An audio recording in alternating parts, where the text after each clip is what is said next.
everybody, Tracy Rowley from Instructional Technology, and I'm here with Crystal.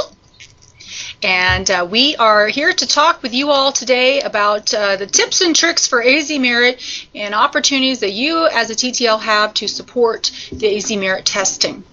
So I'm going to be sharing my desktop with Crystal. And Crystal, you'll want to accept my content. Okay, this always takes a little bit to get going. And do you see my... Not yet, okay. And let me go to my PowerPoint here. And are we all good? Yep. All right. Well, let's get started, everybody, because you know we all love AZMerit. Here's my joke for you all. It's testing already. I'll give you a second to laugh. We have to have a laugh track, Crystal. I'd make this better, huh? Okay. The agenda, we're going to be talking about how we recommend you use the Office 365 for AZMerit.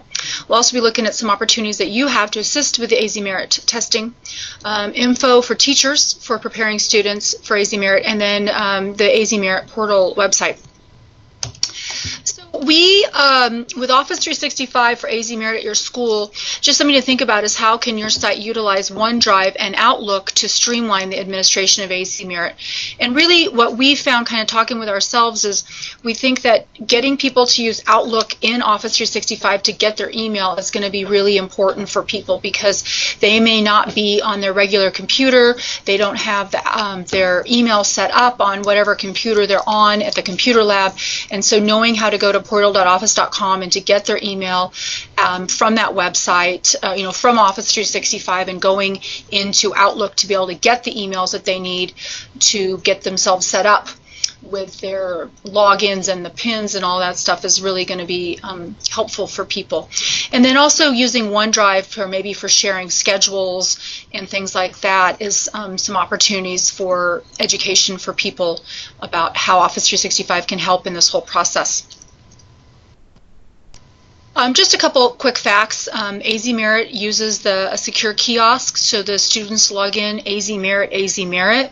It's going to look just like School City, that it will take them into the testing environment. It is online for 3 through 8 at all schools. And the testing window is from April 1st to April 26th, but writing has a shorter window and has to be completed first, including makeups. And headphones are needed for all parts of the assessment. There is text-to-speech available for writing and for math, not for reading. But there is a listening portion in the reading part of AZMerit that students have to be able to hear something and then answer questions on it. So you do need headphones for all parts of the assessment. Now, this slide is what is being presented to the testing coordinators and we wanted just to share it with you so you know exactly what the testing coordinators are being told. And there are opportunities for you as a TTL, if directed by your site administrator, which you can claim for hours on your TTL stipend. And these are some of the things that TTLs some opportunities that you can do to support upon direction of the principal, such as helping staff with getting test administrator certified, the temporary passwords, helping with the trainer and the faculty and the PD or PLC, helping to inform teachers about how to solve potential problems, assisting with the cows, and then navigation of the online environment to help inform teachers about how to solve potential problems, and assisting teacher with cows and computer labs in troubleshooting. But again, it is important, to remember it's up to the principal's discretion as to how much and where you should support the testing coordinators. And so we just wanted to make sure that you understand what the testing coordinators are being told. So this is the slide from their presentation that they'll be getting, and we just want to make sure we all feel like we're on the same page. What are some things you can do now? Looking at some work orders for the computers and laptops. If you have some labs, some laptops, computers that aren't working really well, to get those work orders in now. Helping to inform staff about how to prepare students for AZMerit. We'll be looking at some of those things. Typing programs, sample tests. Helping staff with getting certified. Becoming familiar with TIDE. and then helping to train teachers about how to solve potential problems they may encounter during AZMerit testing. Some problem-solving tips that we've learned over the years of AZMerit testing: make sure that the cows are plugged in at night. We've had some nightmare stories about cows not being plugged in, and you go in the morning to start testing and the computers are dead. And then be aware battery life on the laptop varies from machine to machine, but most laptops will make it on their batteries for up to 6 hours. Sometimes we've seen, or TTLs have reported, that connection issues will pop up, and the laptops do have to be restarted when you're moving from access point to access point. And then some other Wi-Fi issues. Function F2 will reset the Wi-Fi. Sometimes you'll see that the Wi-Fi will be, the laptop will be put into airplane mode, which means that the laptop won't be getting on the Wi-Fi, so it's just a matter of getting that button. And then sometimes on the laptops, the button to turn the internet off and on is on the front of the laptop, so just checking that out if it's not connecting. And then also that the Ethernet cord is plugged in for desktops. We've seen that before, where the Ethernet cord is not plugged in all the way, and then you'll get that error code. That error code says log on servers cannot be found, and that means it's a Wi-Fi issue. We've also seen with students that they don't understand the difference between the caps lock and the number lock, so sometimes not all users know how to set it, use it, or turn them off. Mice for laptops may be important for lower grades and for your ex-ed students. And then the keyboard and mice connections, looking for that green and orange lights to tell you that they are indeed plugged in. These are the biggest issues that we have encountered over the last 2 years, and that's the audio settings. And I'm sure you're all nodding your head yes in agreement, because we also come up with this in School City. Audio settings have to be correct before the students log in to AZMerit.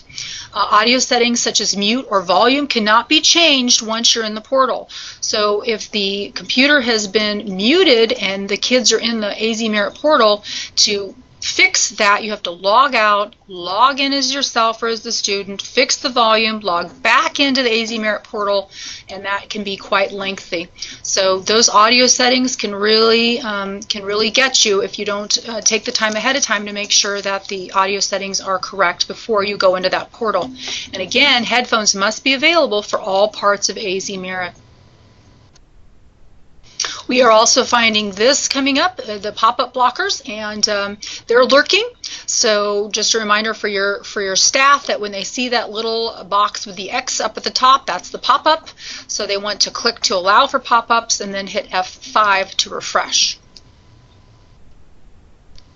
Now here's some helpful tools for staff to help prepare students to be successful in the online environment.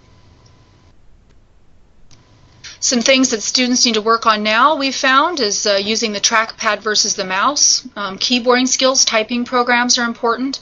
Manipulating and highlighting answers using drop-downs, the drag and drops, that can be tricky for some students.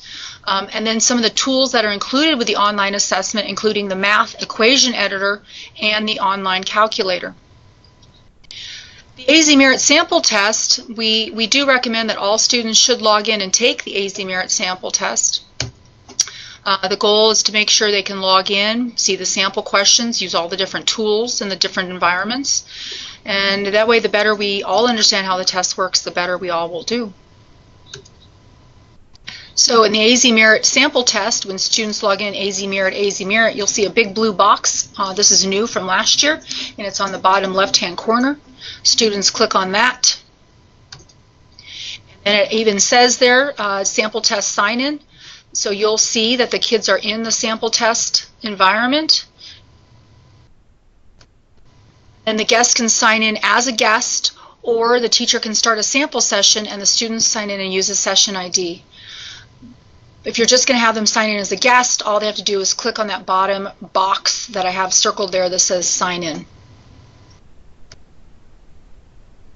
The math assessment requires the most skills, and even if students know the answer, they have to be able to input the answers correctly.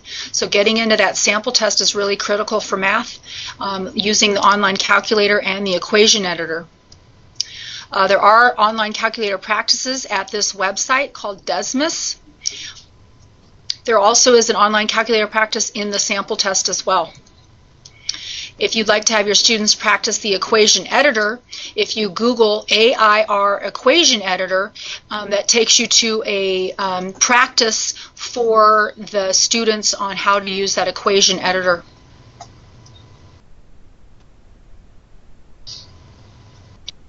Now, the website that teachers will be using is AZMeritportal.org, and that is a great website to bookmark, and that can be accessed from any device and from anywhere. Under the AZMerit portal, there is lots of resources under the Educator and Test Administrators tab. Button? What would that be called? I would call it a button. Okay, Crystal will call it a button. Under there is all of the different, lots of resources for teachers, the directions, just lots and lots of things for teachers to be able to get into. TIDE is where the testing coordinators do all the work, such as entering teachers and monitoring students who have been absent, but the testing coordinators will be using TIDE. This, we predict, is going to be the hardest thing for teachers, and we predict that this will be the most, this will give you the greatest opportunity to assist with AZMerit, and that's getting teachers logged in for the first time this school year. Staff who used it last year have to reset their password. It's going to remember them, but their password from last year has expired. So they'll need to click on the bottom where it says request a new one for this school year. Then it will be sending them an email, and they click on the email. Again, that's where we think you can get in with that Office 365 and using the Outlook to be able to get into their email. They'll get an email from AIR, and it will tell them click here to reset your password, and then the teachers will set their password, and then they have to remember the password, and we all, I'm sure, have war stories about that. But now the testing coordinator has to add any staff that are new in TIDE to the school site. But we really predict that this is going to be the most need for TTLs to assist with AZMerit, is just helping people get in for the first time this year. A new security procedure they have implemented is that once they get that email and they start to set up their account, now they're going to get a second email with a 4-digit code, and they have to enter that code to complete the process to get themselves into the system for the first time. And the kicker is the code is only good for 15 minutes. So we see that as being a potential issue at sites. And all staff must be certified in order to administer AZMerit. So your mission, should you accept it, but you don't have a choice, is to complete a 30-minute class to be properly certified. And all staff have to complete that 30-minute class. And there is no getting around the 30-minute class. You can't, it has pauses during it, and it just is what it is. And then at the end, there is a 4-question quiz at the end of the video. And during the video, it requires that staff interact with the video and, click here and click there, and so they have to be engaged while they're watching the video. So to take it, when they go to the azmeritportal.org website, they will click on Test Administrator Certification. That will then take them to the Test Administrator course. It is basically the same course that we've all been watching for the last couple years. They've added a couple pieces about the audio settings. Obviously, they have learned some lessons like we have about the difficulty for students with the audio settings. So there was a couple new pieces in the course. And they take the course, they go through it, and at the end, after they've answered the questions, then they get the congratulations, and they have to click on where it says View Print not, if they don't click on that button, the system will not record that the class was completed, and it's like they never took it. So they've got to make sure they click where it says View Print Certificate, and then they will get this fancy test administrator certification, there we go, showing that they've completed the course. Depending on the site, some people will have their teachers print it. It shows up for the test coordinators. They'll have a yes next to their name, letting the test coordinators know that the certification has been completed. We suggest that you may want to take this 30-minute class before your test coordinator does it with all of the staff, because you may be super busy with helping people get logged in and get the pins and get their account set up, and using the being able to find their emails. So it might be easier for you to be able to get yourself certified first before it's done with all the staff. But that's just a suggestion that we've learned the hard way. And then if you have any issues, contact the AZMerit Help Desk, and here's the phone number and the email for them. I know when I went in to get myself recertified this year, I had an issue, and I had to call them to get my certification showing as a yes, that I completed the course, and I don't know what happened. They said sometimes this happens for people, but I mean, it even happened to me, so I had to call. So if you have any issues, call their help desk. They're very, very helpful, and they're very nice. Come out of this here. Escape. I'm trying to get out of the PowerPoint. There we go. End of slideshow. There we go. You should back being seeing me now, Crystal? I am. Okay. So we wish you all the best with AZMerit testing season. It's going to be coming up on us really quick after we come back from spring break. And as you know, we are here to help answer questions. Michelle Sigafus is the district testing coordinator. I can't remember if that's her exact title. Sigafus, S-I-G-A-F-U-S,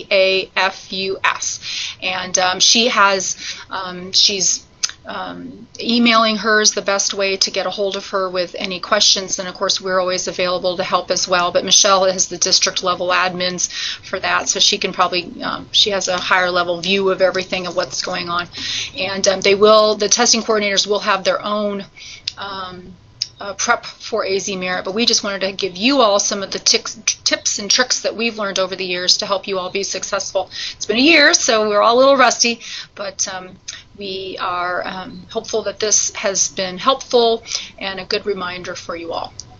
What have I forgotten? Nothing that I can think of.